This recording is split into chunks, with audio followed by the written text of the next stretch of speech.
하나님의 은혜와 사랑과 평강이 오늘 하루도 충만하기를 주의 이름으로 축복합니다. 오늘은 예수님께서 제자들과 최후의 만찬을 하시는 날입니다. 식사를 하시기 전에 예수님은 먼저 제자들의 발을 씻겨주시고 식사를 하시면서 성만찬을 하시고 그리고 유다의 배신과 베드로의 부인을 예언하십니다. 그리고 요한복음을 보면 상당히 많은 내용의 말씀을 제자들에게 하십니다.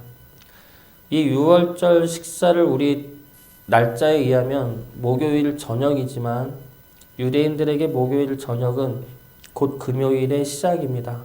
저녁 6시부터 하루가 시작되기 때문이죠. 그래서 예수님의 이 유월절 식사는 우리에게는 목요일 저녁이지만 유대인들에게는 금요일의 시작이기도 합니다.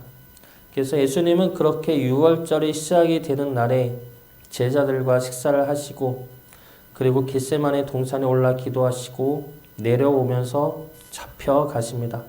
그 시간이 우리 시간으로 보면은 목요일 밤이지만 유대인들에게는 금요일이고 그리고 유월절입니다. 그래서 예수님은 유월절날 잡혀 돌아가시는 어린 양으로서의 제물을 온전히 담당하시게 됩니다. 오늘은 예수님의 세족식과 성만찬과 설교들 가운데서 오늘 본문 말씀으로 같이 은혜를 나누었으면 좋겠습니다. 예수님은 제자들에게 마지막 식사를 하시면서 마지막 말씀을 하십니다. 정말 마지막이죠. 몇 시간 뒤에는 잡히시니까 제자들에게 마지막으로 하시는 설교 말씀입니다. 근데 마지막으로 하시는 말씀이 서로 사랑하라입니다. 서로 사랑하라. 이 말씀만 놓고 보면은 조금 의아스러운 면이 있죠. 서로 사랑하라는 말씀이 좋은 말씀이기는 하지만 너무 뻔한 말씀 아닙니까? 공생의 기간 동안 예수님이 계속해서 하셨던 말씀 아닙니까? 공생애 또한 계속해서 하셨던 그 말씀을 마지막 순간에 마지막 설교로 하실 이유가 있었을까 싶은 겁니다. 그런데 오늘 말씀에서 더 놀라운 것은 이것이 새로운 계명이라는 겁니다. 새 계명이라고 말씀하시죠. 34절 말씀 보겠습니다. 새 계명을 너희에게 주노니 서로 사랑하라. 내가 너희를 사랑한 것 같이 너희도 서로 사랑하라. 서로 사랑하라는 말씀을 주면서 주님은 이것이 새 계명이라 말씀하십니다. 서로 사랑하라는 것이 어떻게 새로운 계명일 수가 있습니까? 구약의 계명은 무엇입니까? 구약에는 10계명을 포함한 율법이 있습니다. 그것이 계명이죠.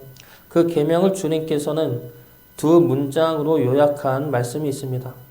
마가복음 12장에 보면 서기관이 예수님에게 묻죠. 모든 계명 중에 첫째가 무엇입니까? 가장 중요한 계명이 무엇입니까? 묻습니다. 이에 예수님께서 이렇게 대답을 하십니다. 마가복음 12장 29절부터 31절까지 말씀입니다. 예수께서 대답하시되 첫째는 이것이니 이스라엘아 들으라. 주 곧 우리 하나님은 유일한 주시라.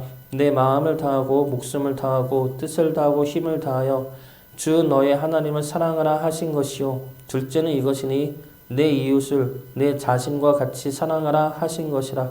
이보다 더 큰 계명이 없느니라.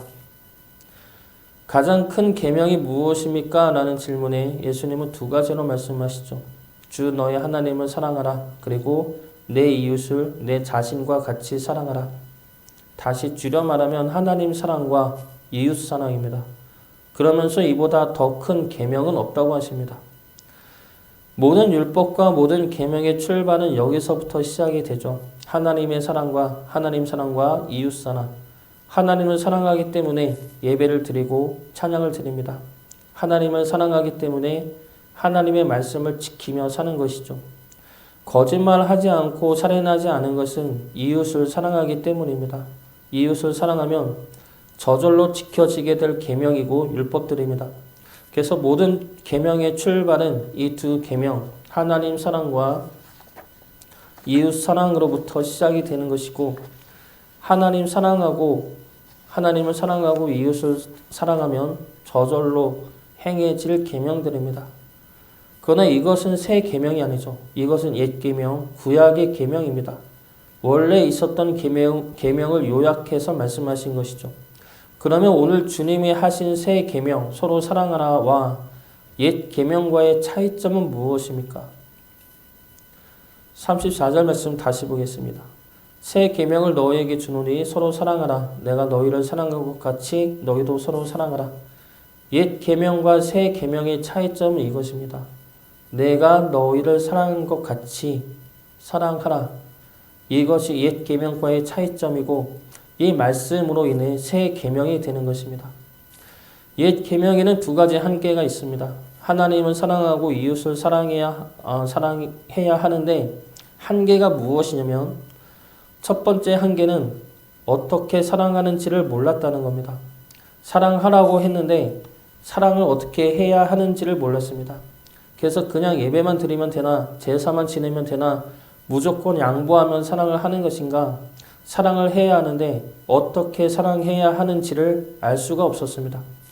그 사랑에 대해서 주님이 말씀하시는 것이죠. 내가 너희를 사랑한 것 같이 내가 너희를 사랑한 것 같이 사랑하면 된다 말씀하십니다. 그러면 주님은 어떻게 사랑하셨습니까? 먼저 하나님에 대한 사랑, 주님은 하나님을 어떻게 사랑하셨습니까? 절대 순종하심으로 사랑하십니다. 십자가를 앞둔 겟세마네 동산에서 주님은 뭐라고 기도를 합니까? 이 잔을 내게서 옮기시옵소서. 그러나 내 원대로 마시옵고 아버지의 원대로 되기를 원하나이다 라고 기도합니다. 주님은 십자가에 대한 두려움이 있었습니다.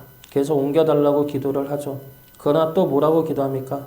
내 뜻이 아니라 주님의 뜻대로 아버지의 뜻대로 되기를 원합니다 라고 기도합니다. 그리고 십자가의 길을 걸어가시죠.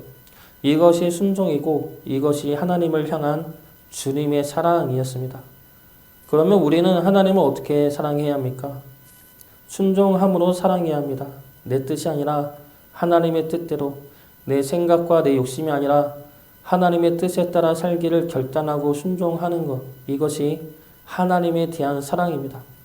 우리가 하나님의 말씀을 지킬 수 있는 힘은 하나님을 사랑하는 것이죠. 세상 그 무엇보다 하나님을 더 사랑한다면 우리는 하나님의 말씀을 지켜낼 수가 있습니다. 요한복음 14장 15절 말씀입니다. 너희가 나를 사랑하면 나의 계명을 지키리라. 나를 사랑하면 나의 계명을 지키리라.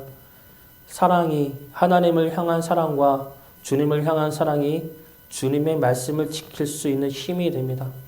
하나님을 먼저 사랑하시어서 말씀을 지킬 수 있는 힘을 길러내시기를 주의 이름으로 축복합니다. 그리고 두 번째 이웃사랑, 우리를 향한 사랑이죠. 주님은 이웃을 그리고 우리를 어떻게 사랑하십니까? 죽기까지 사랑하시죠. 십자가에서 죽임을 당하시면서까지 우리를 사랑하신 그 사랑입니다. 우리가 잘나서 사랑하는 것이 아니죠. 우리가 예배를 잘 드리고 믿음이 좋아서 사랑하는 것이 아닙니다. 우리가 연약해서, 우리가 부족해서, 우리가 주님의 사랑 없이는 살 수 없는 존재니까 우리를 사랑하시는 겁니다. 우리에게 주님의 사랑이 필요하니까 주님이 사랑하시는 겁니다. 이것이 우리를 향한 주님의 사랑입니다. 주님은 공생애 동안 우리가 어떻게 사랑해야 하는지 그리고 사랑하는 것이 무엇인지 삶으로 직접 보여주셨습니다. 그러므로 옛 계명의 한계였던 어떻게 사랑하는지를 극복해낼 수가 있었습니다. 옛 계명의 한계 첫 번째는 어떻게 사랑하는가 였습니다. 그러면 두 번째 한계는 그러면 무슨 힘으로 사랑할 수 있느냐라는 겁니다. 사랑하라 사랑하라 그러는데 내 안에 사랑이 없으면 사랑할 수가 없습니다. 사랑하고 싶어도 내 안에 사랑이 없으면 내가 받은 사랑이 없으면 우리는 사랑을 할 수가 없습니다. 사랑할 수 있는 힘이 없기 때문이죠. 남을 미워하고 헐뜯고 시기하는 사람을 가만히 보십시오. 스스로가 사랑받지 못하기 때문에 그러는 경우가 많습니다. 그렇게 남을 깎아내림으로 자신이 인정받고 싶어하기 때문이죠. 다시 말하면 자신에게 사랑이 필요하기 때문에 그렇다는 겁니다. 그래서 자신이 사랑받기 위해 남을 깎아내리는 잘못을 범하고 있는 것이죠. 그러면 사랑할 수 있는 힘은 어디서 옵니까?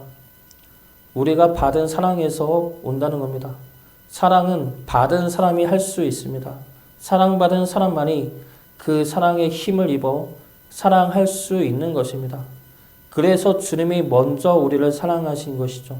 그 사랑할 수 있는 힘을 우리에게 사랑으로 심어 주신 것입니다. 그래서 우리는 그 사랑으로 주님이 우리를 사랑하신 그 사랑으로 사랑하는 겁니다. 주님이 우리를 사랑하신 것처럼 사랑하시기 바랍니다. 주님처럼 하나님을 사랑하고 이웃을 사랑하시기 바랍니다. 그 사랑이 지치고 힘들고 힘에 겹다면 바른 사랑부터 느껴보시기 바랍니다. 주님이 우리를 어떻게 얼마나 사랑하셨는지부터 알아가시기 바랍니다.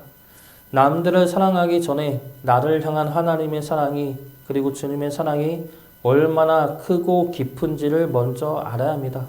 그리고 그 사랑이 내 안에 먼저 차고 넘칠 때 그 넘치는 사랑으로 이웃을 사랑할 수 있는 것입니다. 주님의 사랑을 깊이 깨닫고 그 사랑으로 서로 사랑할 수 있는 주의 자녀 되시기를 주의 이름으로 축복합니다.